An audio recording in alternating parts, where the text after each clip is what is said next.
Advogados since 1999. He is specialized in assessment of foreign companies in legal structuring and their business in Colombia, also cross-border M&A transactions and international contract law. He's a member of the board of directors of the Chamber of Commerce in Colombia and provides assistance to national and especially German companies in the following industry: renewable energy sector, infrastructure sector, the distribution sector, and food and agriculture industry. Also a warm welcome to Mr. Sebastian Pack, who is the country manager for renewable activities of STEAG in Colombia.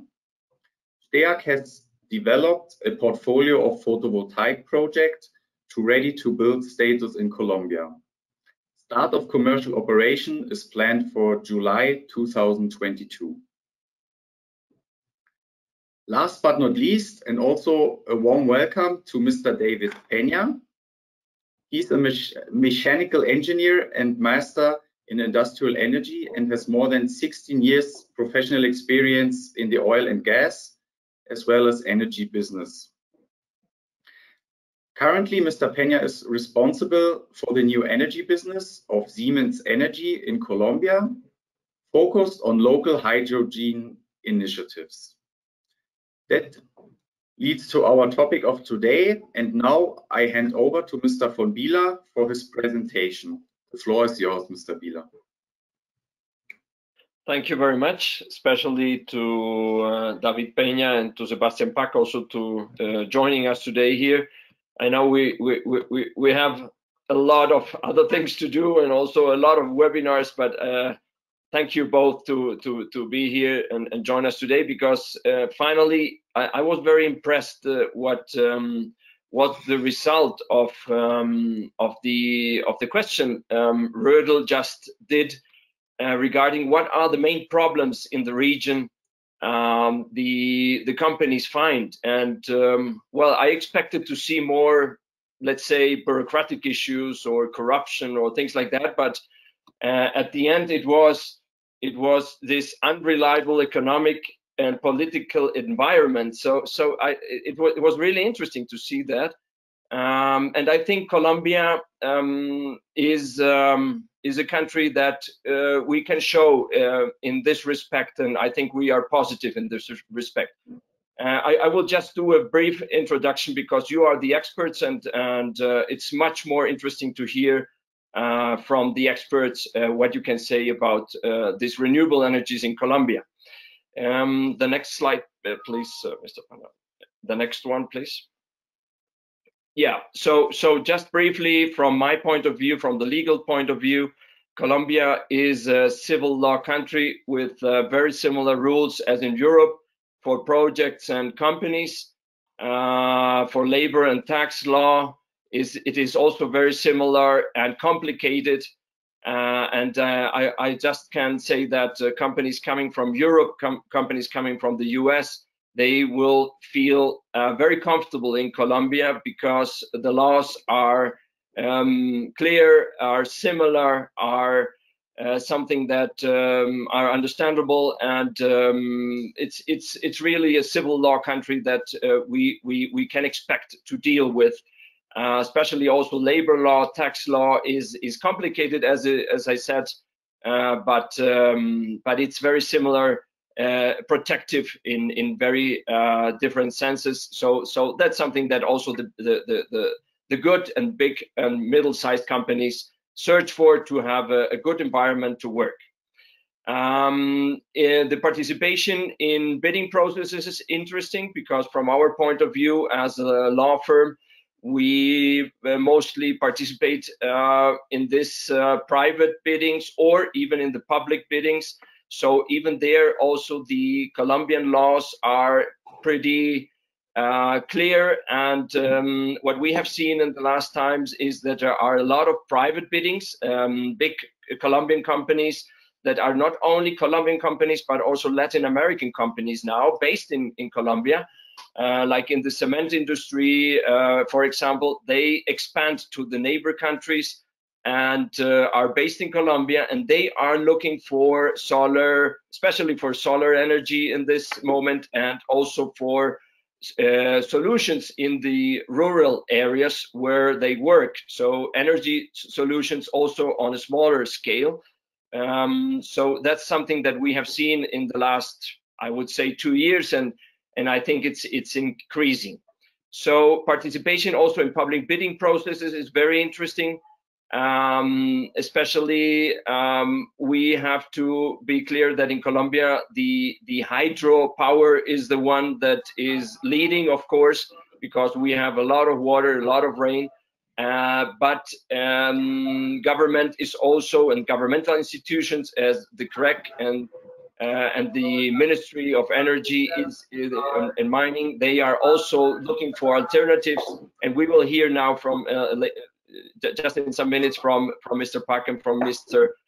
Pena what alternatives we can find in Colombia for the energy sector in bidding processes. And maybe also we have to say that some solutions come with auctions of energy. So we will hear that for sure in some minutes.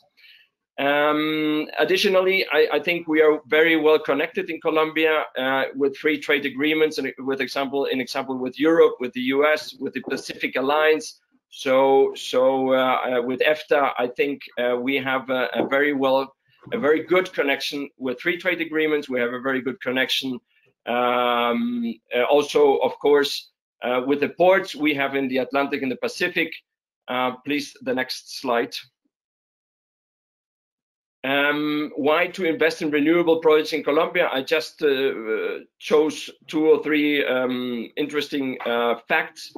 That in the last 6 years, the average growth of the Colombian economy was between 3% and 4%, excluding last year, which was the terrible pandemic year, where we had -6 or -7% growth. But this year, we are expecting again a growth of 6%. So again, coming back to what was the inquiry Rödl just did, this unstable economic and political environment, I think it does not apply directly to Colombia. We have had some problems, of course, as all the countries, but you will see in this percentage of growth that there is a stability, and I can affirm it's more than 80 years now, this stability. Also, Colombia is the 2nd biggest Spanish-speaking population in the world after Mexico. So we have more inhabitants than Spain. And it's interesting to see also that 55% of the population is under 30 years, which is also very interesting. The stable economy, I just said, with an inflation rate of 3%, that probably this year would be higher, but not only in Colombia. I think in most countries of the world, the inflation will rise a little bit. But 3% is for Colombia really good. If we compare it with Venezuela with 35,000%, I mean, that's a terrible comparison, but okay.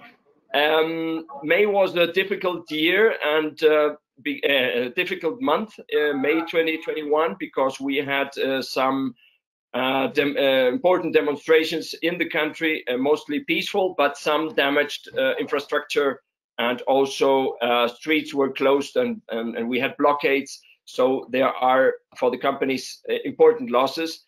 Of course, the COVID time and these demonstrations brought more poverty and inequality to the country. The government is trying to find solutions again to work against this rising poverty and against this rising inequality. And I'm sure Colombia will succeed again to come to a number, I don't know, it may be below 25% of poverty. That is something, a big aim. Next slide, please. Just to mention some infrastructure projects which are linked to renewable energy. I like to mention here that in Bogotá especially, but also in the big cities, the other big cities like Cali, Barranquilla, Medellin, we have Transmilenio buses which are hybrid, gas and diesel, but also the metro. I'm not sure. Maybe David can tell us if it will be with the renewable energy or not. I'm not sure, but I know that of course that will be built, and we expect there also to have a more environmental friendly technician or techniques and machines. The next slide, please. The rivers, of course, as I said, the hydro power is in Colombia. The main power, it comes from the rivers, and it comes from the lot of water we have in this country. But hydro is not the only one, and we will hear now in some minutes the alternatives. Next one, please. One alternative, of course, is solar, and the other wind energy, especially wind energy in the north part of Colombia, where there are really great winds, strong winds. I think even what I've heard from our clients is that the wind is so strong that you really need special turbines and special equipment to install there. And next slide, please. This is very interesting because, as I said, hydro is the main power in Colombia. And it is projected, our main dam is the Hidroituango Dam, projected to have 2,456 megawatts. Beginning maybe next year. There was a terrible problem. Nobody knows really if it was what was the real problem, if it was the mountain, if it was the designs, if it was the work of the contractor. But at the end, what happened was that the mountain moved, and the 8 tunnels that led to the turbines were damaged. So this project, this really biggest project, a hydro project we have now in Colombia, hopefully will begin to work at the end of next year. It should work at mid of next year, but probably end of next year it could come into work, and will of course supply a lot of energy to the region and to Colombia. Next slide, please. Just as an interesting issue, I was there 2 months ago, and standing there on the dam, you can really imagine the power of the water coming down on this slot. You see on the right side, it's the Rio Cauca. It's a huge water power coming down from that dam on an exit, which is an emergency exit, which now is being used for 1 year as an emergency exit. So it is a very interesting project in energy in Colombia. Next slide, please. Yeah, just to show another way to get energy, clean energy, renewable energy in Colombia. Wood briquettes coming out from reforestations. Government is giving some tax benefits to people in reforestation, and because of the high transportation prices in the country, some are producing energy for the rural areas out of these wood briquettes. Next slide, please. This is my last slide. I just wanted to show you that Colombia can also be an energy exporter. We have excellent ports in the Pacific and in the Atlantic. Not only mining, gas and oil and coal is important. We just had the information last week that Glencore, the Swiss company, bought out the South African and I think in another company in the biggest coal mine Colombia has is Cerrejón, is the open coal mine. So still coal is an issue, is an export issue for Colombia. We all thought half a year ago that it wouldn't be, but as the Chinese still buy a lot of coal, this is still a big issue. But for Colombia, it's an export. It's an important, still an important as well as export product as gas and oil. But with very good technicians that we have in Colombia, we hope to get very soon into renewable energy, not only rural but also for the cities, and as I show here in this slide, hopefully also for the export. Well, thank you very much, and hope that we will get a lot more detailed information from Mr. Pena and Mr. Park. Thank you. Yeah, thank you, Mr. von Bila, for the introduction into the Colombian market. I think you touched a lot of items in the market, a lot of information about the market. As you already mentioned, I will probably dive a little bit deeper in a couple of subjects. And I'm also like, if afterwards there are some questions, I will be also available. Yeah, you also already mentioned a little bit the macroeconomics. If you're seeing the macroeconomics in the Colombian market, we have a good growth of the GDP. It's roughly in the average 3%. In the last year, due to the pandemic, we had, of course, a decrease in the GDP. But it's a pretty stable economy. I mean, especially in comparison to many other countries in the South American market. What we also seeing, the demographics you have already mentioned, we have a pretty increasing population, expecting we are roughly at 50 million. And I mean, the framework overall in the macroeconomics is pretty solid. That was one of the motivations of STEAG to go into the Colombian market and also checking in the renewable business. I have not put lots of slides about our old activities in the Colombian markets, just for the information. STEAG is also running a thermal power plant for 25 years in the Colombian market, so we are very well aware of the market, but the overall macroeconomics are pretty strong. Next slide, please. Also mentioned by Mr. von Bila, what we are seeing in the market, it is a very hydro-driven market. And if we are seeing the market, the share of hydros is roughly between 60 and 65%. There is some deviation depending on rainy years and non-rainy years. There's a phenomenon called El Nino. So there are some years where it's even up to 70%, and there are years where it's closer to 50%. But as you've seen in this graph or in this picture, that hydro is very dominant and also will be dominant in the future. What we are also seeing is the word NCRE. In Colombia, they use a wording, so-called non-conventional renewables. They are dividing the renewables in conventional renewables, which is mainly hydro, and the non-conventional renewables, which is mainly wind and PV. Roughly, they have a share of 1% by December 2020.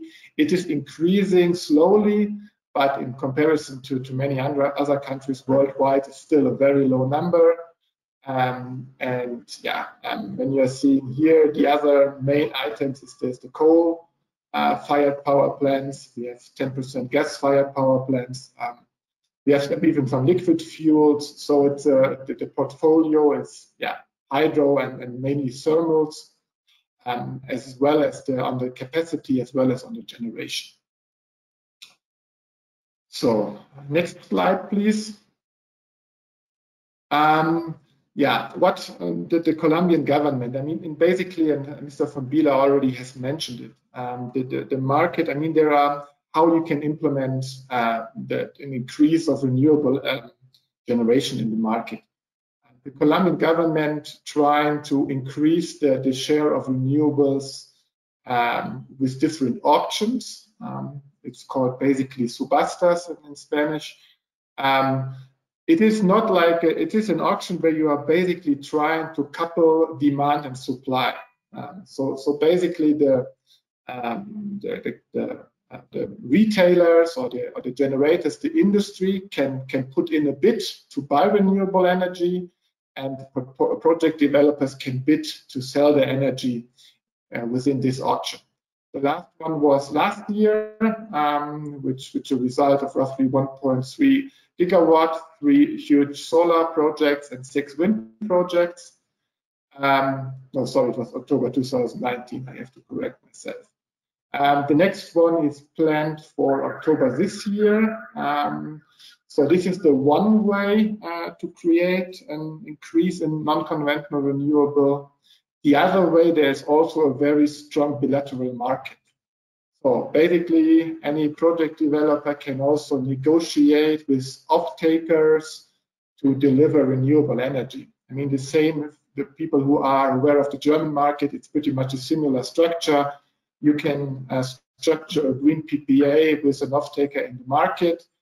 And also, just like to inform about our activities, we have also sold our energy within green PPAs to off-takers in the market. We have not put our project in the auction because there was sufficient demand on the bilateral market. You also see the closing price on the right side, which was roughly 170 COP per kilowatt hour. If you calculate it with system charges, which is roughly something like 4 euro cent per kilowatt hour for 15 years. The price level, it's a huge range in the market. We have seen some projects with significantly higher prices. We have also seen some projects with lower prices. It's very diverse in the market. Yes, on the lower left side is the current and projected installed capacity, and a little bit of preview to the year 2031, so 10-year preview. The expectation is that the share of renewables going from 1% up to 17%, mainly driven by wind and PV. And it will mainly substitute especially the thermals. The thermals will lose a significant share. Colombia right now is also running a lot of very pretty old, still old coal-fired power plants, and just by the life cycle, 50, 60, 70-year-old coal-fired power plants, there is a natural end envisioned in the next 5 to 10 years. Next slide, please. As already mentioned, there is in Colombia a registry of projects running by the authority UPME, which is kind of a planning ministry where all projects have to be registered. When we are looking on the PV side, they are very well distributed all over the country. There is not a really strong focus on a certain region. There is a slight focus on the north coast due to the radiation, but it's more distributed than wind.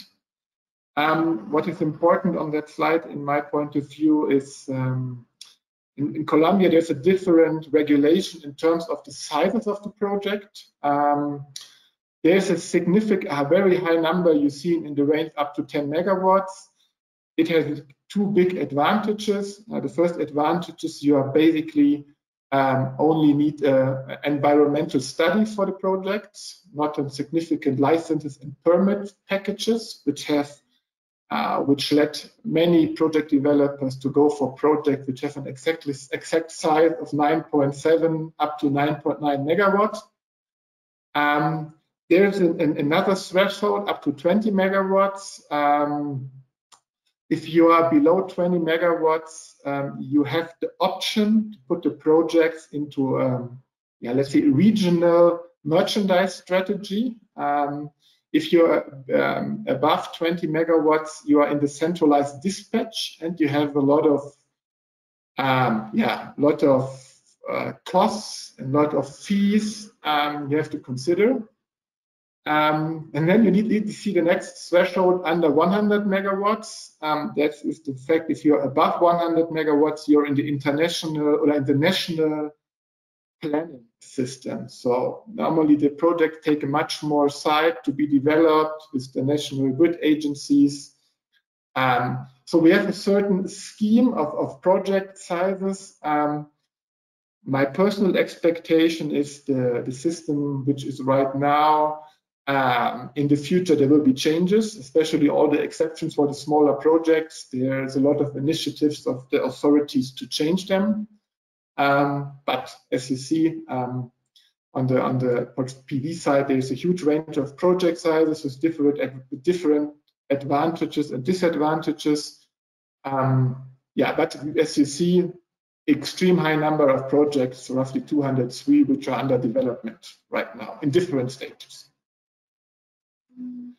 Next slide. Yeah, here's another slide on the wind side. As you see, complete other picture. Nearly all of the projects are on the coast side. And if you're seeing on the right top, there is a region, it's called La Guajira. It is basically a peninsula. As Mr. von Bila already mentioned, maybe Mr. Pena will also add to it. It's on the one hand, it's an extremely strong side from the wind. The number of hours is really top, even worldwide.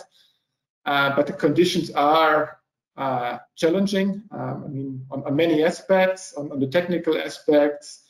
But on the other hand, everybody should also be aware that the region is, from social aspects, one of the more difficult regions. It is one of the regions where there's still a lot of criminality. There's still strong rebel groups. So this is definitely something which is concerning. And the third aspect which makes this region very challenging, I think everybody should also be aware of, is the grid connection. There are very, very limited grid connection to the rest of the country. And that makes the region challenging. However, my expectation is this is like from the, in terms, due to the fact of the high high level of wind hours, it will be a strong region in the future from the wind side. Next slide, please. Yeah, that's a little bit of short video on our activities. Yeah, we have roughly developed 6 projects, which each have a capacity 10 megawatt installed. It sums up to something like 76 megawatt peak capacity. And as you can also see on the picture, it's on different sides. There's a little concentration on the north coast, or close to the north coast. This is also, on the other hand, another advantage of these locations. There's a high demand in this region. There are a lot of very big cities, Barranquilla, Cartagena, which is strong industry, strong ports.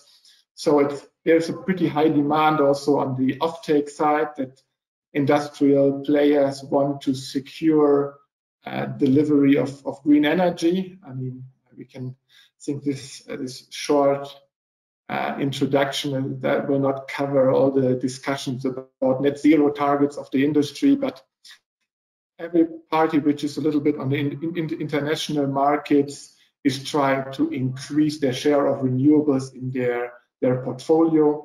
And I think it's a very good fit of good sites with good demand. As you see, okay, the numbers, we are talking roughly 75 tons of carbon dioxide avoided per year.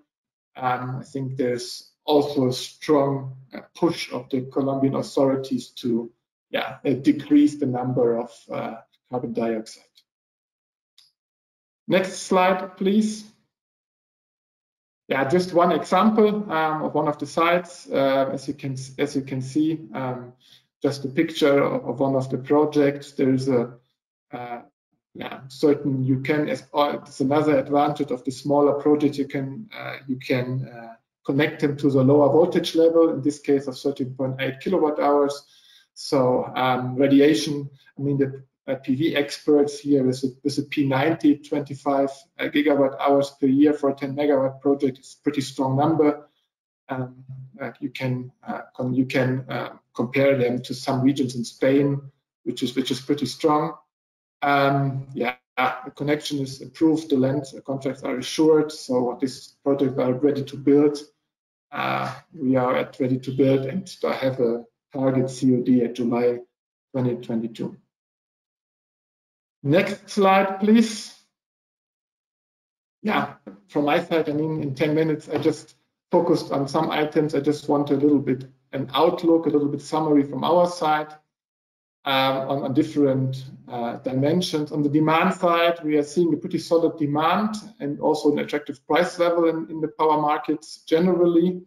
Then you're looking not only on the PV side, and you're looking generally on the power prices in the Colombian market. Especially in the dry seasons, you have really, really high prices, much higher than what we are seeing in the European markets.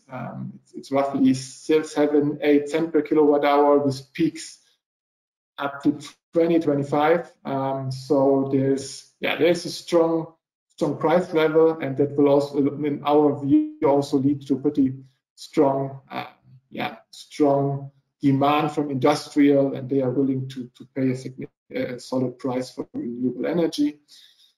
There's a discussion right now. There's basically one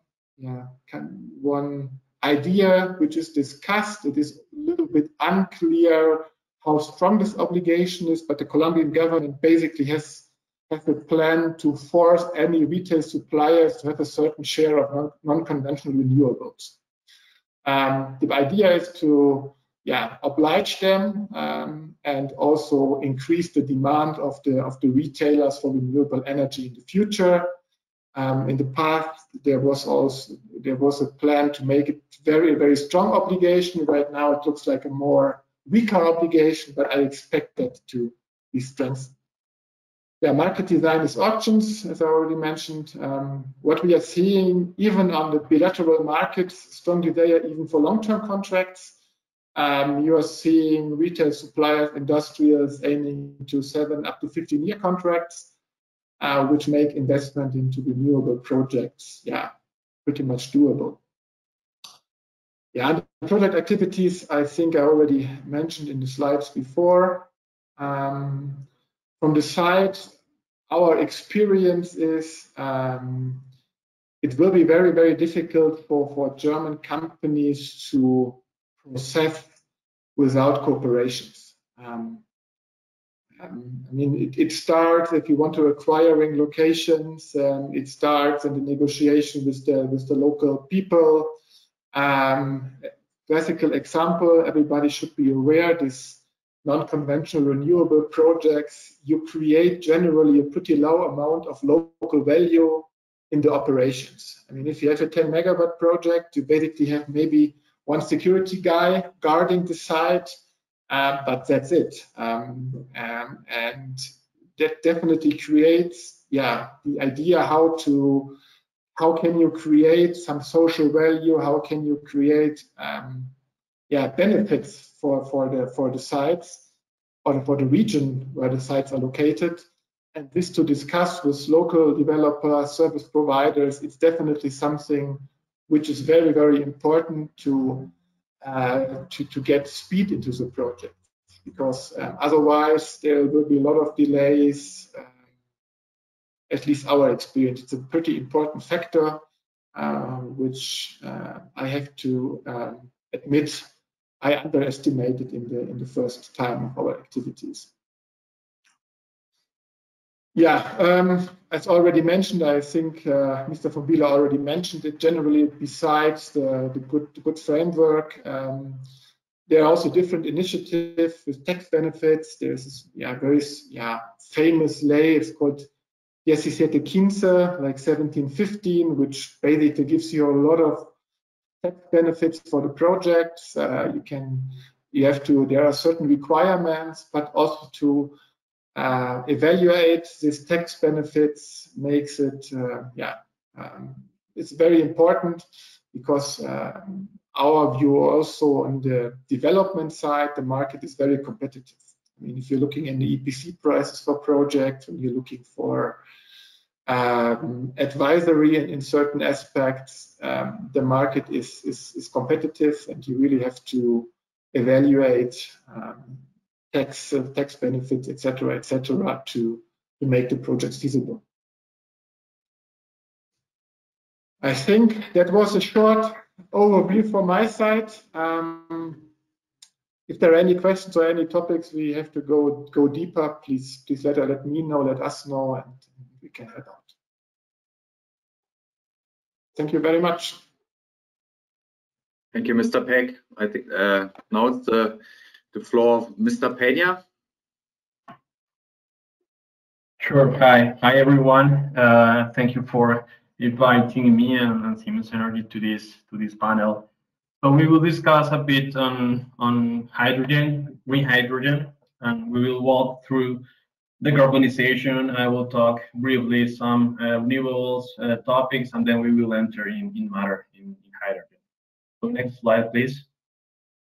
So first, just to give a snapshot of what's going on in Colombia in terms of energy transition.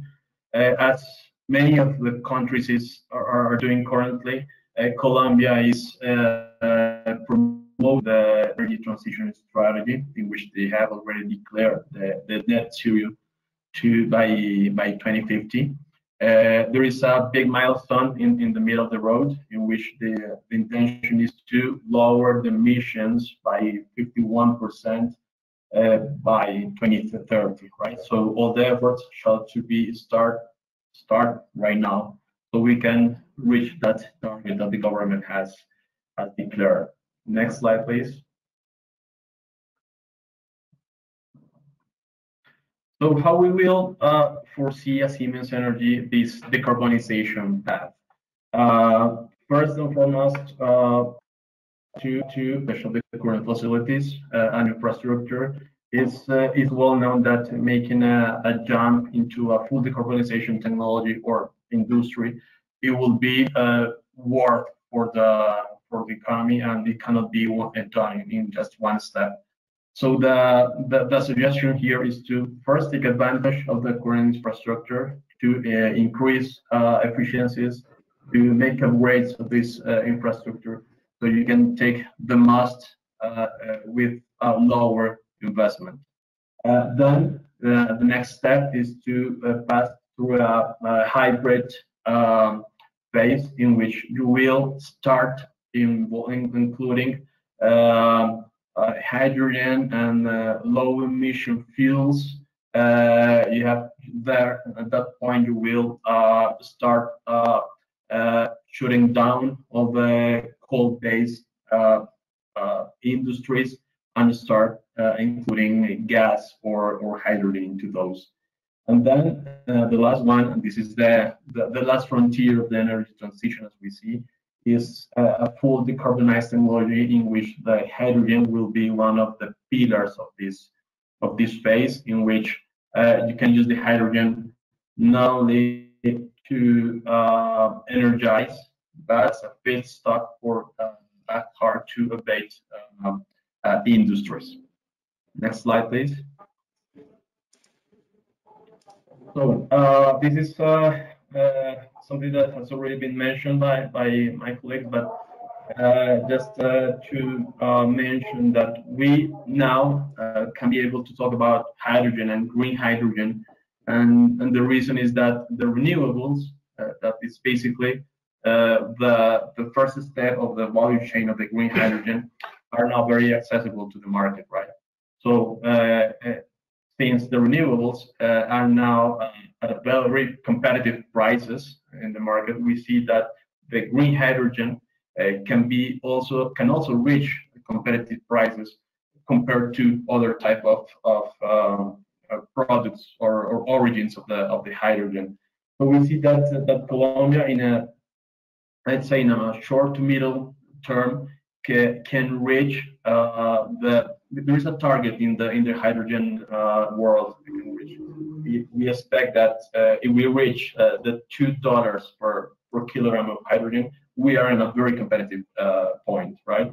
So we see that if the government continue making strong effort here in Colombia to promote the renewables, then you can reach very competitive prices on the hydrogen. Understanding that, if you see the cost structure of the hydrogen, the main part, or the one that has the weight higher, is the energy resource, right? So it's mostly from 60 to 70% of the total cost. So once you reduce as much as possible the renewables cost, you will have a very competitive hydrogen price. Next slide, please. This is something that has been already said, but I want to pass fast here. Basically, to highlight that Colombia has the advantage that it has a combination of wind and PV into the country, so it can be mixed into the energy matrix easily as explained before. Next slide, please. So how is the hydrogen market today, and how we foresee in the coming years? So today, hydrogen is basically produced on site to attend a specific need of the industry. Most of it is done in this way. There is a small remnant that is currently used for commercial purposes.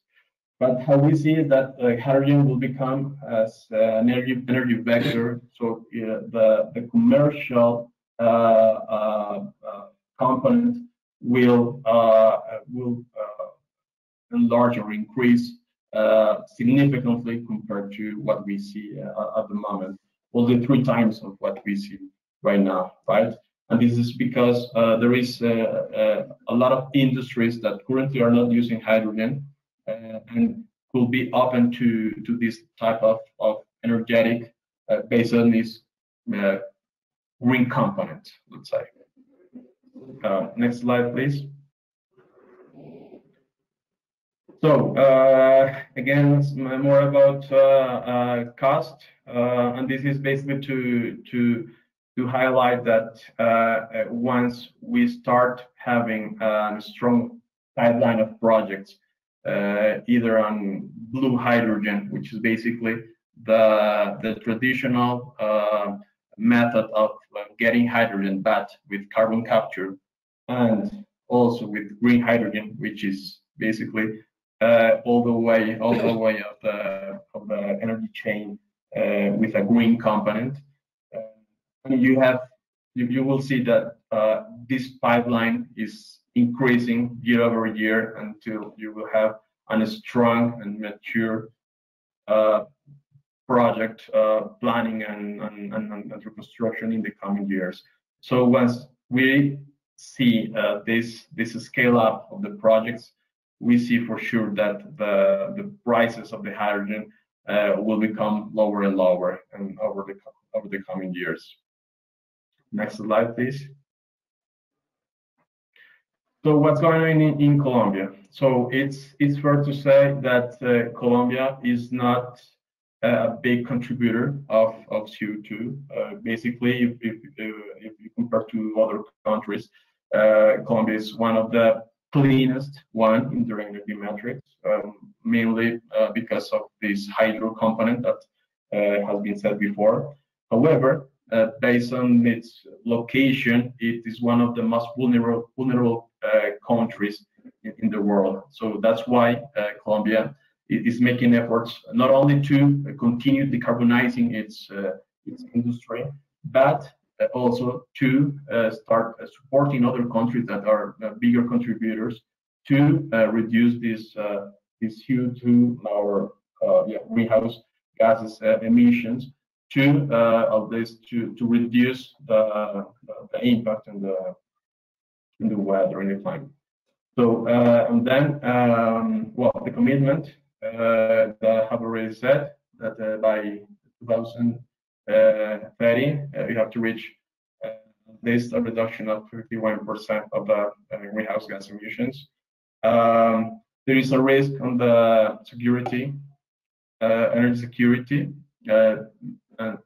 mainly because the oil and gas reserves are lowering down year over year.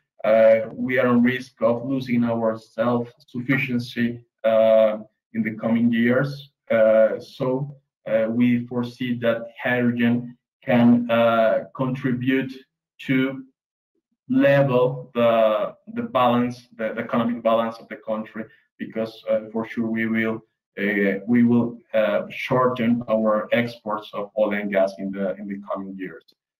There is also some social component here. There is a lot of Colombians that still didn't have access to energy. So we also see that hydrogen can also contribute to reach out or to enter into these places where there is actually no access to energy. And the full potential that we have with wind and solar, the renewable side, right? That has been already said, but I want to highlight here in the next slide, please, that Colombia has a strong potential. I want to focus on the north side in the Guajira, but mainly in the north states where there is a strong there are strong conditions to build projects. If we talk about wind, basically wind, the wind right there blows twice the average of the world. And if we go to the PV side, radiations there are more than like I think that's sort of 60% higher than the average of the world. So there is strong renewables conditions in the area, and besides that, there is strong strong industrial systems or infrastructures right there in the north side of the country. So we foresee that there could be a nice ecosystem to connect the renewable side that will fit the electrolyzer that will produce hydrogen, green hydrogen, to feed the industries located right there first, and also why not for export to other countries, also based on the facilities that we have right there in the port side. Next slide, please. So how we foresee the green hydrogen made in Colombia? First is that we want to highlight that the Energy Ministry is currently building up the hydrogen route. What they call is basically the pathway and the legal framework to define how they are foreseeing the hydrogen implementation technology in the coming years. It is fair to say that there will be included not only the green hydrogen but the blue hydrogen, mainly because in Colombia there is a strong component of coal production. So we foresee that we can get blue hydrogen from carbon capture on the coal side.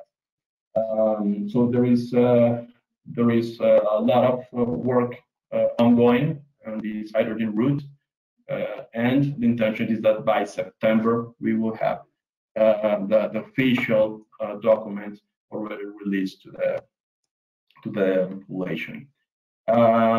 Also, there is some discussions around agreements with international off-takers. So hydrogen can be produced in Colombia, and through byproducts can be exported to other places where there is a huge demand of hydrogen byproducts in a full green value chain. We are working in pilots, right? Well, in the conceptual phases of those pilot projects to give confidence to the market. This is a new technology for sure, so the market has to understand if they feel confident to scale up this technology into their processes. So there is a strong efforts from this side to promote the technology, to give confidence, to support customers in building up pilot projects, and also some academic efforts, not only to the companies, to the corporations, but also to the universities, so they can also spread the word to the market. And also, it's important to say that we as Siemens Energy, but also in liaison with another 8 great companies, we are building up the Colombia Hydrogen Association, right? This is basically in order to have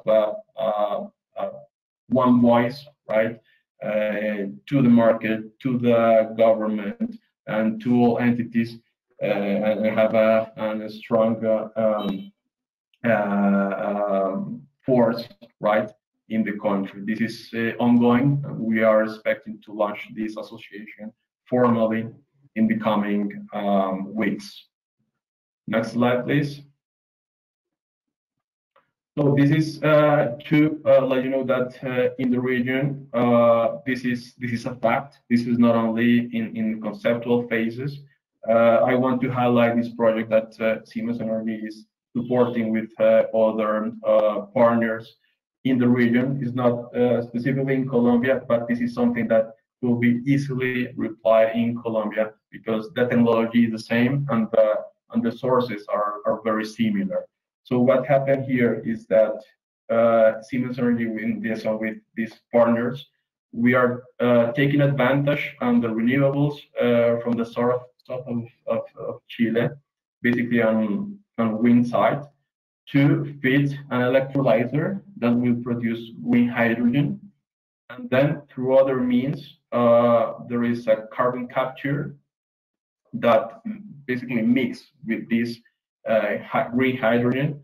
There is a synthesis process that will produce e-fuels, and these e-fuels later on will be exported to Germany, in this case to Porsche, so they can feed their combustion engines cars with e-fuels to contribute, right, to lower the emissions of their existing fleet in the country.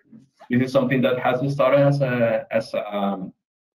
as a pilot project. It will start the productions by the next year with a kind of 130,000 liters of e-fuels per year, but it will scale up very fast. So in 2024, we foresee that we can reach 55 million of liters of e-fuels per year, and 2 years later, in 2026, the intention is to produce 550 million of liters of e-fuels per year, not only to feed the German market, but other off-takers all around the world. So what we see is that if in Chile, that is way far than Colombia, there is a project that has been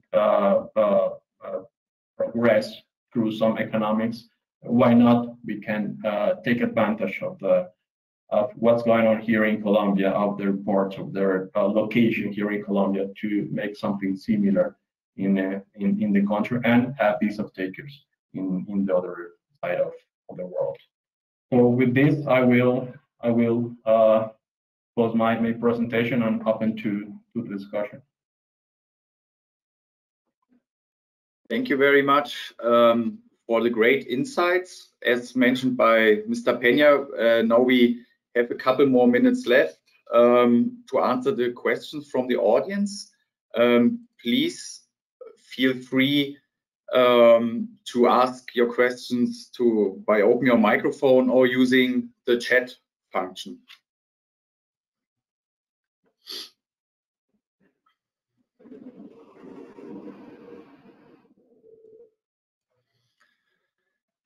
So I would start with a question to Mr. Peck.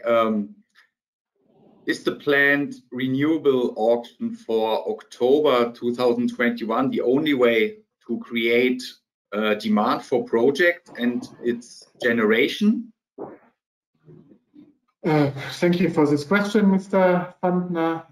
I already mentioned it. I mean, the auction is definitely a strong driver for the market to create demand for projects. And we've seen a lot of German companies, European companies enter the market with the goal to participate in the auction. On the other hand, I think there's also a strong bilateral market with industrials to create demand on that side. So it's not the only way, but I think it's pretty much a strong support for the increase of renewable projects, renewable generation in the market. Okay. Received another question for Mr. Pena. Based on Colombia's energy transition, what role of green hydrogen could be the one to be positioned the earliest?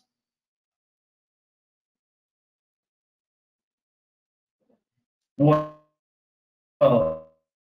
according to what market can be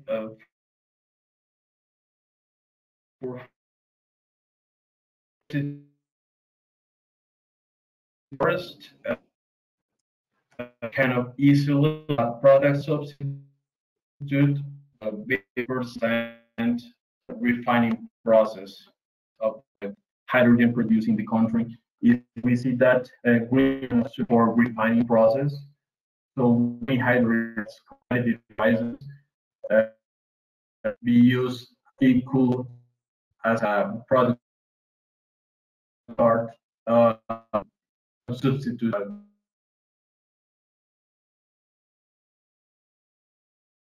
Thank you. Are there any further questions from the audience to our panelists?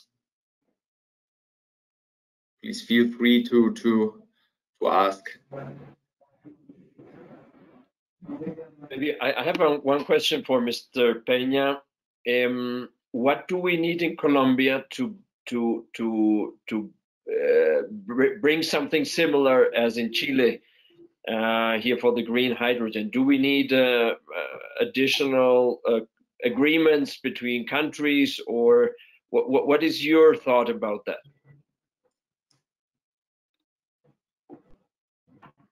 Yes, basically it's a joint industry effort because it's not only one industry. It's a lot of the ones that are in all the value chain from the productions to the off-takers for sure, but also a push from the government. So we expect that with this hydrogen pathway or route that they are building up, we will have the enough push from the government. But then we have to start giving the visibility to the project, so off-takers from other places in the world can start looking here and invest in the country. So it's a joint in the industry side, but also in the government, local government, and from the outside.